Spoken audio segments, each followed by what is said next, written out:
Welcome guys, आपका फिर से स्वागत है एक नई क्लास के साथ। और आज की इस क्लास से हम स्टार्ट करने जा रहे हैं। जैसे कि आपके लगातार कमेंट आ रहे हैं कि सर जी जेट की क्लासेस या फिर जेट ICR BHU के लिए इंपॉर्टेंट क्वेश्चंस की सीरीज़ को स्टार्ट कीजिए।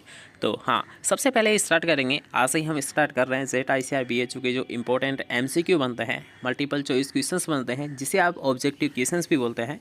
तो ये सीरीज़ वापस हम स्टार्ट करेंगे ताकि आपको याद रखिएगा एग्ज़ाम में लगभग यहीं से क्वेश्चन मिल जाए। मतलब जो इंपॉर्टेंट क्वेश्चंस आपको यहाँ पर करवाए जाएंगे वो लगभग आपको एग्ज़ाम में देखने को मिल जाएंगे।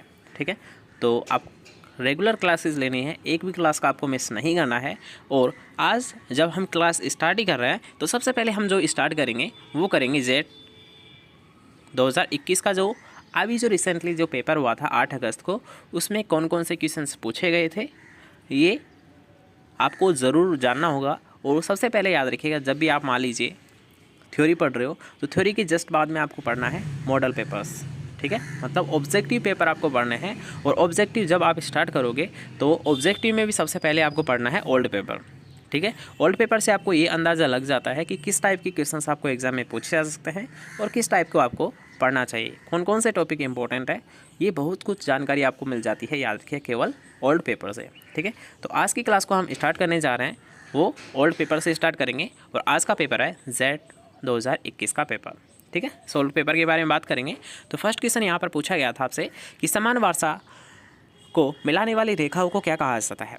याद रखिएगा, एक क्या होती है, इक्विलेटरल लाइन होती है, मतलब मिलान करने वाली एक लाइन होती है। उसके बारे में याद रखिएगा, अलग अलग बिंदुओं को दर्शाया जाता है। जैसे कि यहाँ पर पूछा गया समान वर्षा के लिए। ठीक है, समान वर्षा को मिलाने वाली जो रेखा है वो क्या कहलाती है, तो वो कहलाती है, याद रखिए, आइसोहाइड्स कहलाती है। याद रखिएगा, समान वर्षा, वर्षा कहाँ से गिरती है, ऊंचाई से गिरती है। आप याद रख सकते हो, वर्षा कहाँ से गिरती है, ऊंचाई से गिरती है। तो इसका मतलब क्या हुआ।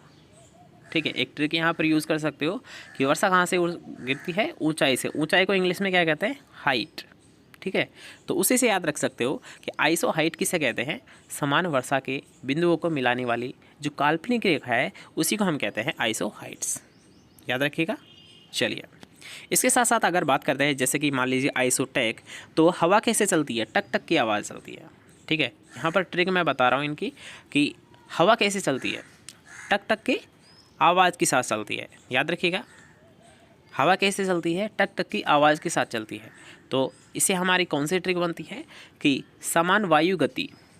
ठीक है, समान वायु गति की जो बिंदुओं को मिलाने वाली जो रेखा है वो क्या कहलाती है, आइसोटेक कहलाती है। इसके साथ साथ अगर बात करेंगे आइसोबार, तो आइसोबार, ठीक है, बार किसकी यूनिट होती है, बार किसकी इकाई होती है, किसकी यूनिट होती है, तो ये होती है वायुमंडलीय दाब की होती है, एटमॉस्फेयर प्रेशर की होती है। तो यही हमारा ट्रिक है कि बार किसकी यूनिट है, आपको बस ये याद रखना है कि ये होती है वायुमंडलीय दबाव की होती है। किसकी होती है, वायुमंडलीय दबाव की होती है। तो वायुमंडलीय दबाव की बिंदुओं को मिलाने वाली काल्पनिक रेखा क्या कहलाती है, आइसोबार कहलाती है। ठीक है, ऐसे आप याद रख सकते हो। और हेल्स तो आप जानते ही होंगे, समान जो टेम्परेचर है उसको मिलाने वाली रेखा। ठीक है, मतलब सूर्य से आने वाली जो किरणें होती है उनको मिलाने वाली रेखा। वैसे ये कोई इंपॉर्टेंट नहीं है, सबसे ज़्यादा इंपॉर्टेंट याद रखिएगा टेक वाला, आइसोहाइट्स वाला और आइसोबार वाला, ये तीनों ही इंपॉर्टेंट है, तीनों को याद कर लीजिएगा।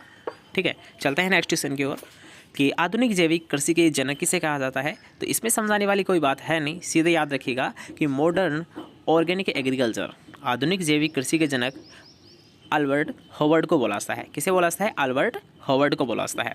नेक्स्ट क्वेश्चन के यहाँ पर बात करेंगे कि राष्ट्रीय जैविक खेती केंद्र कहाँ पर स्थित है। तो ये स्थित याद रखिएगा गाजियाबाद, उत्तर प्रदेश में स्थित है। गाजियाबाद कहाँ पर स्थित है, याद रखिएगा, उत्तर प्रदेश में स्थित है। ठीक है, जो भी क्वेश्चन यहाँ पर समझाने लायक होगा उसको मैं आपको समझा दूंगा। बाकी हम बिना कोई टाइम वेस्ट किए सबसे ज़्यादा क्वेश्चंस को यहाँ पर हल कर लेते हैं, क्योंकि हमें को सबके मतलब 40 के 40 यहाँ पर क्वेश्चंस को सोल्व करना है एक ही क्लास में। ठीक है, चलिए नेक्स्ट क्वेश्चन यहाँ पर बात करेंगे कि आम की अंबिका किस्म किन दो प्रजातियों का संकरण मानी गई है। ठीक है, यहाँ पर पूछा गया अंबिका। चलिए, आपको अगर पता है तो आप बता सकते हो। डी ऑप्शन यहाँ पर आप देख सकते हो, फोर्थ ऑप्शन है यहाँ पर नीलम इंटू जनार्दन पसंद। तो याद रखिएगा, अगर आपको पूछा जाता है अंबिका, तो अंबिका जो कि याद रखिए आम की वैरायटी है, ये किसका क्रॉस मानी गई है, ये हो जाती है, याद रखिएगा, आम्रपाली एवं जनार्दन पसंद का एक क्रॉस मानी गई है। कौन सी, अंबिका वैरायटी। नेक्स्ट क्वेश्चन की यहाँ पर बात करेंगे कि अमरूद का वनस्पति नाम या बोटनिकल नेम क्या होता है। तो आप सभी को ऐसे भी विदित होगा कि अमरूद का जो होता है ये होता है सीरियम गुआजवा। क्या हो जाता है, सीरियम गुआजवा अमरूद का बोटनिकल नेम होता है। पुनिका ग्रैंडम किसका होता है, अनार का होता है। अनानास कोमोसस किसका होता है, अनानास का ही होता है। वाइटिस विनिफेरा किसका होता है, अंगूर का होता है। याद रखिएगा, अंगूर का सबसे ज़्यादा बार पूछा जाता है कि अंगूर का नाम क्या होता है, तो वाइटिस विनिफेरा होता है या फिर वीटिस विनिफेरा होता है। ठीक है, वाइटिस भी आपको मिल सकता है, वीटिस भी आपको मिल सकता है। तो याद रखिएगा, सीरियम गुआजवा आपको बता ही दिया है, अमरूद का है। पुनिका ग्रैंडम किसका होता है, अनार का होता है। ओके, याद रखिएगा। नेक्स्ट क्वेश्चन की यहाँ पर बात करेंगे कि राष्ट्रीय डेयरी अनुसंधान संस्थान, जिसे हम कहते हैं NDRI, national dairy research institute, तो ये कहाँ पर स्थित है, याद रखिएगा, करनाल हरियाणा में स्थित है। करनाल कहाँ पर स्थित है, याद रखिएगा, हरियाणा में स्थित है। इसके साथ साथ याद रखिएगा, ये 2 इंस्टीट्यूट है, लगभग आपको एक इनमें से देखने को मिल ही जाता है आपके एग्जाम में। याद रखिएगा, NDRI, एक होता है NDRI, ठीक है, एक होता है NDRI, national dairy research institute, जो कि तो है करनाल हरियाणा में। एक होता है NDDB। याद रखिएगा, ये भी कई बार आपको एग्जाम में पूछा जाता है कि नेशनल डेयरी डेवलपमेंट बोर्ड कहाँ पर स्थित है, तो ये कहाँ पर स्थित है, याद रखिए, आनंद गुजरात में स्थित है। कहाँ पर स्थित है, ये आनंद गुजरात में स्थित है। ठीक है, दोनों में से आपको एक क्वेश्चन पक्का मिल सकता है यहाँ से, तो इनको दोनों को आप नोट कर सकते हो। नेक्स्ट क्वेश्चन की यहाँ पर बात करेंगे कि यदि अनुपूरक आहार की CP सामग्री से डॉस ऊपर है तो यूरिया पूरक की सिफारिश नहीं की जाती है, तो ये है 18%। नेक्स्ट क्वेश्चन की यहाँ पर बात करेंगे IFOAM, जिसकी फुल फॉर्म है, याद रखिएगा, international federation of organic agriculture movement. याद रखिएगा, ये भी आपको नेक्स्ट एग्जाम में पूछा जा सकता है कि IFOAM की फुल फॉर्म बताइए। तो इसको दोबारा से देख लेते हैं एक बार कि international federation of organic agriculture movements, तो इसकी स्थापना कब की गई थी, तो याद रखिएगा, इसकी स्थापना की गई थी, यहाँ पर आप ऑप्शंस देख ही सकते हो सारे, तो इसकी स्थापना हुई थी 1972 में। किसकी स्थापना, IFOAM की, IFOAM की। ठीक है, इसकी स्थापना की गई थी 1972 में। नेक्स्ट क्वेश्चन की यहाँ पर बात करेंगे, जिसमें आपको पूछा गया है कि चावल के खेरा रोग की खोज किसके द्वारा की गई थी। आप सभी को याद रखिएगा, सबसे पहले तो आपको ये पता होना चाहिए कि ये खेरा रोग है, ये किसकी कमी से होता है, ये होता है जिंक या जस्ता की कमी से होता है। किससे होता है, जिंक या जस्ता की कमी से होता है। इसके साथ साथ याद रखिए, इसकी जो खोज की गई थी, ये किस साइंटिस्ट, ये किस वैज्ञानिक के द्वारा की गई थी, ये की गई थी YL नैने के द्वारा। ठीक है, काफ़ी इंपॉर्टेंट क्वेश्चन है, लगभग कॉमन क्वेश्चन भी आप मान सकते हो, इंपॉर्टेंट क्वेश्चन भी आप मान सकते हो, क्योंकि लगभग हर एक एग्जाम में ये क्वेश्चन आपको पूछा जाता है।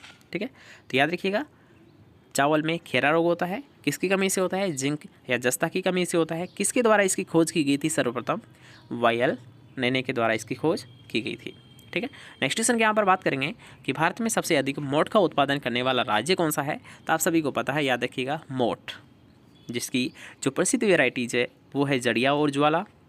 ठीक है, जड़िया हो, ज्वाला हुआ, RMO 40 हुआ, RMO FMM 96 हुआ, ये सारी मोस्ट इंपॉर्टेंट वेराइटीज़ है, किसकी है, मोठ की है। ठीक है, तो मोठ का सबसे ज़्यादा उत्पादन भी कहाँ होता है, याद रखिएगा, राजस्थान में ही होता है।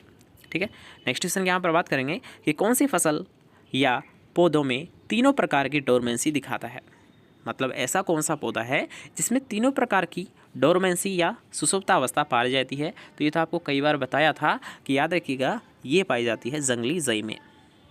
तीनों प्रकार की जो डोरमेंसी होती है, 3 प्रकार की कौन कौन सी होती है, एक बार यहाँ पर देखते हैं। इम्पैक्ट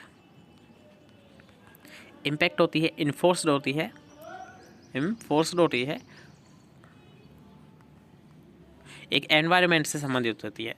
आप सीधा याद रखिएगा, तीनों प्रकार की जो डोरमेंसी है, सुसुप्तावस्था है, ये जंगली जई में पाई जाती है। और इसकी सबसे पहले जो खोज की गई थी, ये थ्रस्टन के द्वारा की गई थी। किसके द्वारा की गई थी, ये क्वेश्चन पूछा जा सकता है, थ्रस्टन के द्वारा की गई थी। जंगली जई में तीनों प्रकार की सुसुप्तावस्था पाई जाती है, इसकी खोज थ्रस्टन के द्वारा की गई है। ठीक है, क्वेश्चन क्लियर। नेक्स्ट क्वेश्चन की यहाँ पर बात करेंगे कि भारत में सर्वाधिक उत्पादन वाली केले की किस्म कौन सी है, तो वो होती है, याद रखिए, ड्वार्फ कैवेंडिश। कौन सी होती है, ड्वार्फ कैवेंडिश होती है, जो कि किस ग्रुप में आती है, याद रखिए, AAA ग्रुप में आती है। ये क्वेश्चन भी आपको पूछा गया था अभी रिसेंटली जो प्री PGA एग्जाम हुई थी उसमें, कि ड्वार्फ कैवेंडिश किस समूह में रखी गई है, किस जीन समूह में है, तो ये है, याद रखिए, AAA जीन समूह में इसे रखा गया है। नेक्स्ट क्वेश्चन पर आते हैं। नेक्स्ट क्वेश्चन आपको सीधा पूछा गया था, कोई दिक्कत नहीं थी, सिंपल क्वेश्चन था कि वर्षा उपहार किसकी वेराइटी है, तो वर्षा उपहार है, याद रखिएगा, ये किसकी वेराइटी है, भिंडी की वेराइटी है। वर्षा उपहार भिंडी की वेराइटी है। ओलियो रेजिन किस में पाया जाता है, तो ओलियो रेजिन मुख्यतः, याद रखिए, काली मिर्च में पाया जाता है। आपने देखा होगा, याद रखिए, काली मिर्च में एक हल्का तीखापन सा होता है। ठीक है, काली मिर्च खा के देखना, हल्का सा कड़वापन या तीखापन लगेगा आपको, तो वो किसके कारण होता है? याद रखिए, वो होता है ओलियोरेजिन के कारण होता है। और ओलियोरेजिन याद रखिए काली मिर्च में तो पाया ही जाता है, लेकिन इसके साथ साथ मेथी में भी ये पाया जाता है। किस में पाया जाता है? मेथी में भी ये देखने को मिल जाता है, लेकिन सबसे ज़्यादा किस में होता है? काली मिर्च में होता है। लेकिन अगर आपको मिर्च ऑप्शन में मिल रहा है, काली मिर्च नहीं है, तो ऑप्शन नहीं बात है, कॉमन सेंस वाली बात है कि मिर्च यहाँ पर आपका राइट आंसर माना जाएगा। नेक्स्ट क्वेश्चन के यहाँ पर बात करेंगे कि सामान्य दूध वसा के रखरखाव के लिए कुल राशन में NDF महत्वपूर्ण है। कितना % NDF होना आवश्यक है? तो वो होता है 18%। नेक्स्ट क्वेश्चन के यहाँ पर बात करेंगे किस जानवर के दूध में वसा की मात्रा सबसे अधिक होती है? तो ये तो आपको क्वेश्चन पहले भी बताया था, कई बार आपको बताया था। याद रखिए, अगर आपको पूछा था कि वसा की मात्रा सबसे अधिक किस में पाई जाती है, तो याद रखिएगा भैंस और भेड़, अगर आपको दोनों ऑप्शन में मिल रहे हैं तो भेड़ में सबसे ज़्यादा पाई जाती है। ठीक है, भैंस की बात करूँगा तो लगभग 7.3% होती है फैट, लेकिन भेड़ में होती है 7.8 से 9%। ठीक है, यहाँ पर आप अंदाज़ा लगा सकते हो कि एक तो है भैंस जिसका है 7.3% फैट, और भेड़ में क्या होता है 7.8 से 9% इसमें क्या होती है? फैट परसेंटेज होता है। ठीक है, तो सबसे ज़्यादा किस में होता है? भेड़ में होता है। क्या होती है? वसा होती है। ठीक है, नेक्स्ट क्वेश्चन के यहाँ पर बात करेंगे कि गेहूं में FIR विधि की बीज दर क्या होती है? तो आप सभी को पता होना चाहिए कि ये होती है, देखिए, 75 किलोग्राम प्रति हेक्टेयर। किसकी? कौन सी विधि थी? FIRB। इसे हम क्या कहते हैं? Furrow irrigated raised bed. मतलब ये क्या है? एक तरीके की बेड तैयार करने की विधि है जिसमें 75 किलोग्राम प्रति हेक्टेयर सीड रेट की बीज दर की आवश्यकता यहाँ पर पड़ती है। किसमें? गेहूं में। नेक्स्ट क्वेश्चन के यहाँ पर बात करेंगे कि लेथाइरस, जिसे हम खेसारी भी बोलते हैं, याद रखिएगा, खेसारी जिसे हम बोलते हैं, लेथारी या खेसारी, क्या बोलते हैं हम इसे? लेथाइरस को खेसारी। तो याद रखिएगा कि लेथाइरस में BOAA, benzo oxalic acetic acid की सुरक्षित सीमा क्या होती है? तो लगभग याद रखिए, इसकी जो सुरक्षित सीमा मानी गई है, ये मानी गई है 0.2% से कम। इस साइन का मतलब क्या होता है? याद रखिएगा कि इससे कम, किससे? 0.2% से कम अगर मान लीजिए बेंजो ऑक्जेलिक एसिड की मात्रा अगर खेसारी में है तो वो सुरक्षित है, अदरवाइज वो हानिकारक हो सकती है। ठीक है, नेक्स्ट क्वेश्चन के यहाँ पर बात करेंगे जिसमें आपको पूछा गया है कि अवांछनीय, परेशानी व मुश्किल से नियंत्रित किए जाने वाले खरपतवार क्या कहलाते हैं?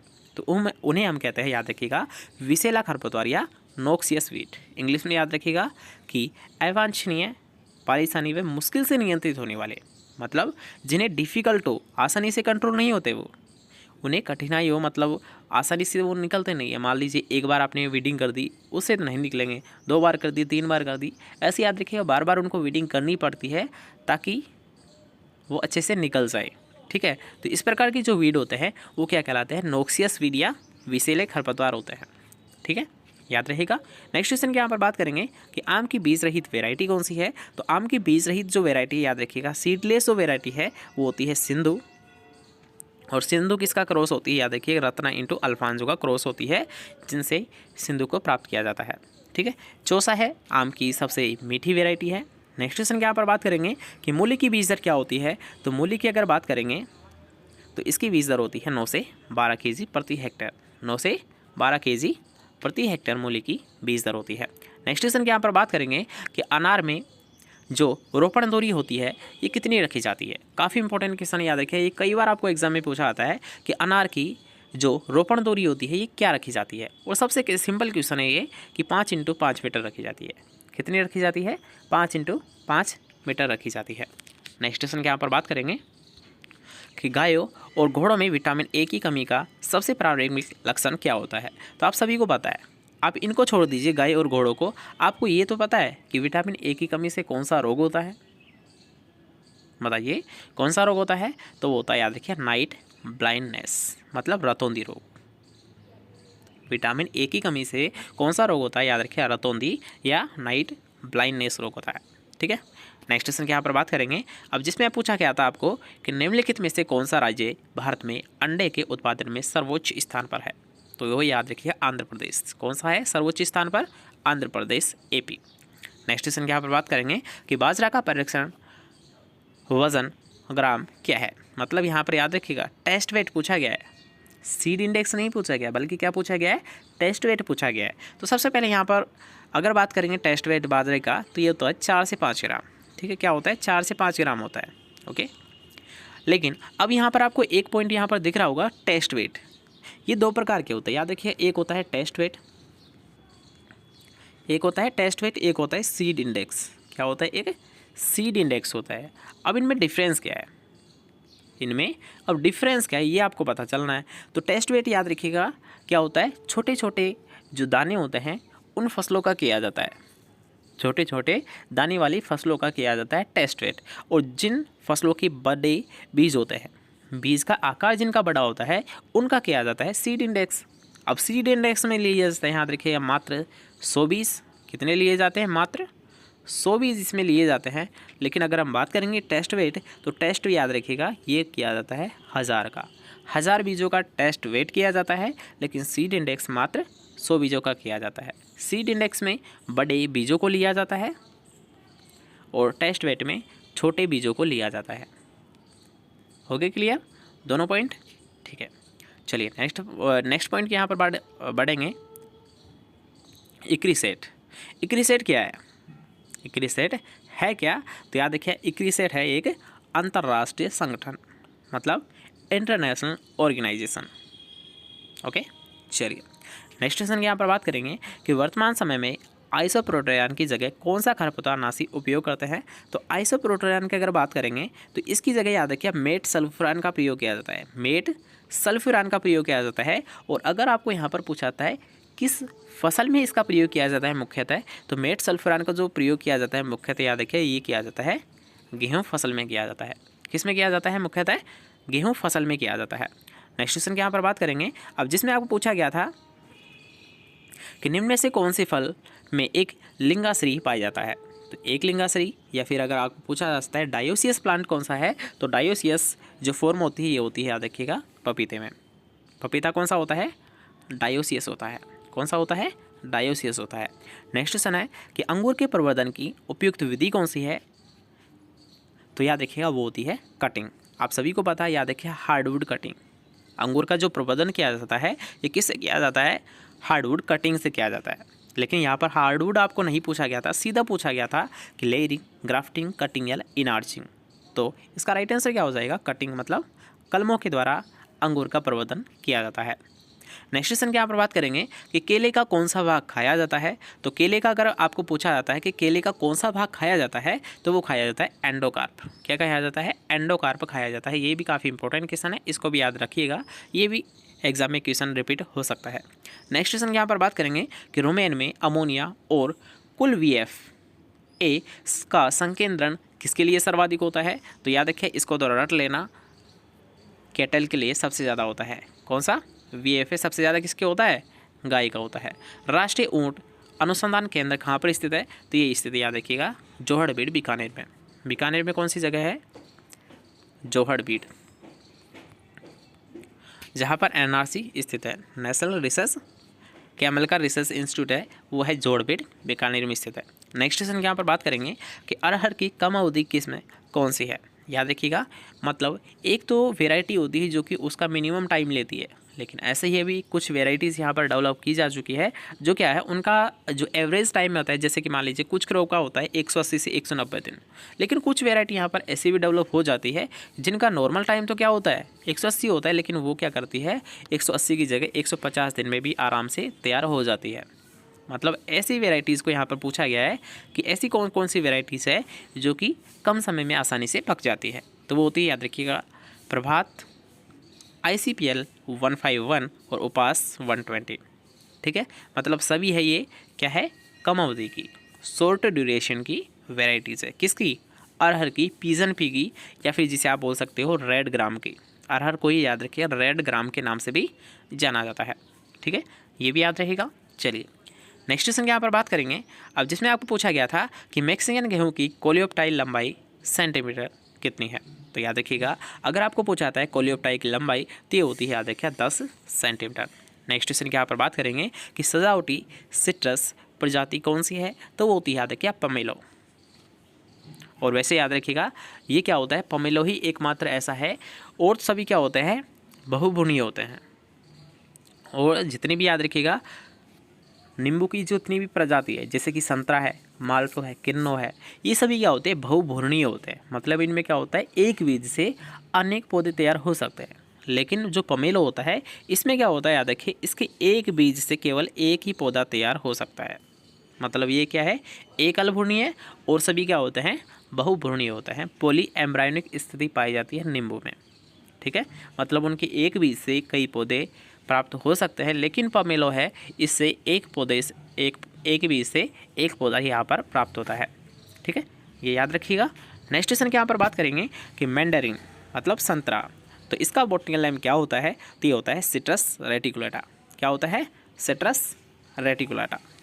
नेक्स्ट क्वेश्चन के यहाँ पर बात करेंगे अब, जिसमें आपको पूछा गया है कि फूल गोभी की ब्राउनिंग किसके कारण होती है, तो ये तो ब्राउनिंग, नाम से स्पष्ट हो रहा है, ब्राउनिंग मतलब बोरोन की कमी से होता है।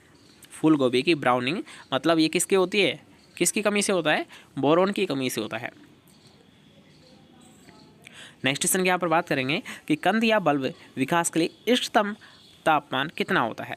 मतलब याद रखिएगा, आपको यहाँ पर पूछा गया है कि जैसे कि मान लीजिए आलू है, तो उसके कंद को बनने के लिए, आलू है उसके कंद को बनने के लिए कितने टेम्परेचर रिक्वायरमेंट होता है, आवश्यकता होती है, तो वो होता है, याद रखिए, आप सभी को पता है 17 से 18 डिग्री सेंटीग्रेड तापमान।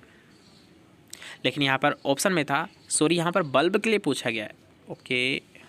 ओके, बल्ब के लिए पूछा गया है, मतलब प्याज के बल्ब के बारे में यहाँ पर पूछा गया है, तो इसका ऑफिशियल जो राइट आंसर हो जाएगा ये हो जाएगा 20 से 25 डिग्री सेंटीग्रेड तापमान। नेक्स्ट क्वेश्चन के यहाँ पर बात करेंगे कि धान के पुआल की पाचकता को बाधित करने में निम्नलिखित में से कौन से कारक महत्वपूर्ण हैं। मतलब जो डाइजेस्टिबिलिटी होती है घास की, जो याद रखिएगा चावल से जो घास प्राप्त किया जाता है उसकी जो पाचनशीलता को जो प्रभावित करता है वो होता है उसमें पाई जाने वाली प्रोटीन, और वो कौन सी होती है, याद रखिएगा लिग्निन। क्या होती है, लिग्निन होती है। ये क्या होती है, उसको याद रखिएगा, आसानी से उसका पाचन नहीं करने देती है। ठीक है, नेक्स्ट क्वेश्चन के यहाँ पर बात करेंगे, और जो कि आज का हमारा लास्ट क्वेश्चन भी रहने वाला है कि निम्नलिखित में से कौन सा बंदरगाह है मत्स्य पालन में सर्वोच्च स्थान पर है, तो वो याद रखिएगा कोच्चि। यहाँ पर पूछा गया है, याद रखिएगा, फिशरी या बंदरगाह मत्स्य पालन में सर्वोच्च स्थान तो वो होता है कोच्चि का होता है। ठीक है, तो आई थिंक यहाँ पर आपको कंप्लीट पेपर आसानी से समझ आ चुका है। कौन कौन से यहाँ पर क्वेश्चन आपको पूछे गए थे और कौन कौन से यहाँ पर आपके लिए इंपॉर्टेंट क्वेश्चन है उनको भी यहाँ पर हाईलाइट कर दिया था। तो मिलेंगे नेक्स्ट क्लास के साथ, और याद रखिए लगभग आपकी यहाँ पर 10 मिनट की क्लास रहने वाली है, तो आपको रेगुलर प्रेजेंट रहना है, और आपको डेली जो क्लास लगेगी ये शाम को 8 बजे लगेगी। शाम को 8 बजे आपकी क्लास स्टार्ट हो जाएगी, इसलिए सभी को प्रेजेंट रहना है और सभी को लाइव क्लास अटेंड करनी है, ताकि आप लाइव क्लास का भी बेनिफिट साथ साथ ले पाए। ठीक है, मिलते हैं नेक्स्ट क्लास के साथ, जब तक ले अच्छे से पढ़िए, अच्छे से रहिए, अच्छे से एग्ज़ाम फाइट कीजिए।